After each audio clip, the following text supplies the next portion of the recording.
ಕಾಲು ಮುರಿದು ಬಿದ್ದ ಕಾಡು ಕೋಣ. ಸಿದ್ದಾಪುರ ತಾಲೂಕಿನ ಗವಿನಗುಡ್ಡದ ರೈತರ ತೋಟದಲ್ಲಿ ಕಾಡು ಕೋಣ ಕಾಲು ಮುರಿದುಕೊಂಡು ಬಿದ್ದಿದೆ. ಕಾಲು ಮುರಿದುಕೊಂಡು ಯಾತನೆ ಅನುಭವಿಸುತ್ತಿರುವ ಕಾಡು ಕೋಣದ ಸ್ಥಿತಿಯನ್ನು ಕಂಡು ಸ್ಥಳೀಯರು ಮರುಗುತ್ತಿದ್ದಾರೆ. ಈ ಕುರಿತು ಅರಣ್ಯ ಇಲಾಖೆಗೂ ಸ್ಥಳೀಯರು ಮಾಹಿತಿ ನೀಡಿದ್ದಾರೆ.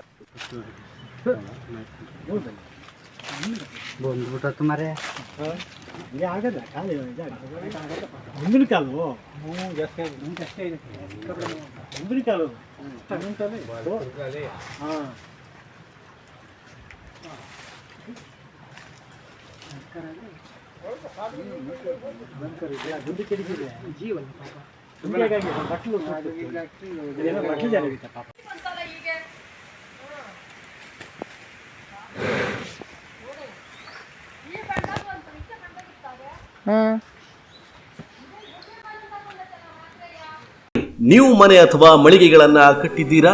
ನಿಮಗೆ ಕಟ್ಟಿಗೆಯಿಂದ ನಿರ್ಮಿಸಿದ ಪೀಠೋಪಕರಣಗಳ ಅವಶ್ಯಕತೆ ಇದೆಯಾ?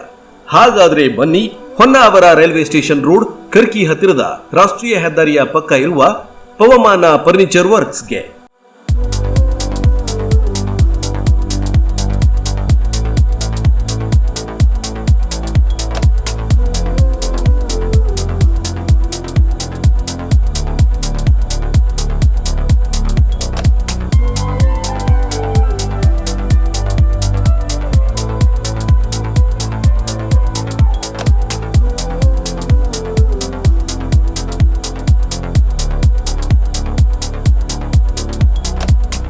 ಕಟ್ಟಿಗೆಯಿಂದ ನಿರ್ಮಿಸಲಾದ ಆಕರ್ಷಕ ಹಾಗೂ ಹಲವಾರು ವಿನ್ಯಾಸಗಳ ಗೃಹೋಪಯೋಗಿ ಪೀಠೋಪಕರಣಗಳು ಇಲ್ಲಿ ದೊರೆಯುತ್ತವೆ.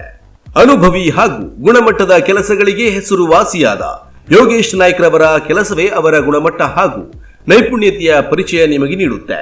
ಅವರ 10 ವರ್ಷದ ವೃತ್ತಿ ಬದುಕಿನಲ್ಲಿ ಅವರ ಕೈಯಿಂದ ಆಕೃತಿ ಪಡೆದ ಬಾಗಿಲು, ಪ್ರಧಾನ ಬಾಗಿಲು, ಕಿಟಕಿ, ಸೋಫಾ, ತೊಟ್ಟಿಲು, ಆರಾಮ ಕುರ್ಚಿ, ಟಿಪಾಯಿ, ತೂಗುಯ್ಯಾಲೆಯ ಕಮಾನು, ಡೈನಿಂಗ್ ಟೇಬಲ್, ಕಾಟ್ ಇವುಗಳ ವಿನ್ಯಾಸವೇ ಹೇಳುತ್ತೆ ಅವರ ಕೈಯಲ್ಲಿರುವ ಮೋಡಿ. ನೀವು ಹೇಳಿದ ಹಾಗೆಯೇ ನಿಮ್ಮ ನಿರೀಕ್ಷೆಯಂತೆ ಸುಂದರ ಹಾಗೂ ನಾಜೂಕಾಗಿ ಮಾಡಿಕೊಡುವುದರ ಜೊತೆ ನಿಮ್ಮಲ್ಲಿಗೆ ಬಂದು ಜೋಡಿಸಿಕೊಡಲಾಗುವುದು. ಯಾವ ಡಿಸೈನ್, ಯಾವ ಮರ ಎನ್ನುವ ಆಯ್ಕೆ ನಿಮ್ಮದು. ಅತಿ ಕಡಿಮೆ ದರದಲ್ಲಿ ಹಾಗೂ ಉತ್ತಮ ಗುಣಮಟ್ಟದಲ್ಲಿ ತಯಾರಿಸಿಕೊಡುವ ಜವಾಬ್ದಾರಿ ನಮ್ಮದು. ಹಿಂದೆ ಭೇಟಿ ನೀಡಿ. ಪವಮಾನ ಫರ್ನಿಚರ್ ವರ್ಕ್ಸ್, ತಯಾರಕರು ಹಾಗೂ ಮಾಲೀಕರು ಯೋಗೇಶ್ ನಾಯ್ಕ್, ಕರ್ಕಿ ರೈಲ್ವೆ ಸ್ಟೇಷನ್ ಕ್ರಾಸ್ ಹತ್ತಿರ, ರಾಷ್ಟ್ರೀಯ ಹೆದ್ದಾರಿಯ ಪಕ್ಕ. Mobile number 9482497330.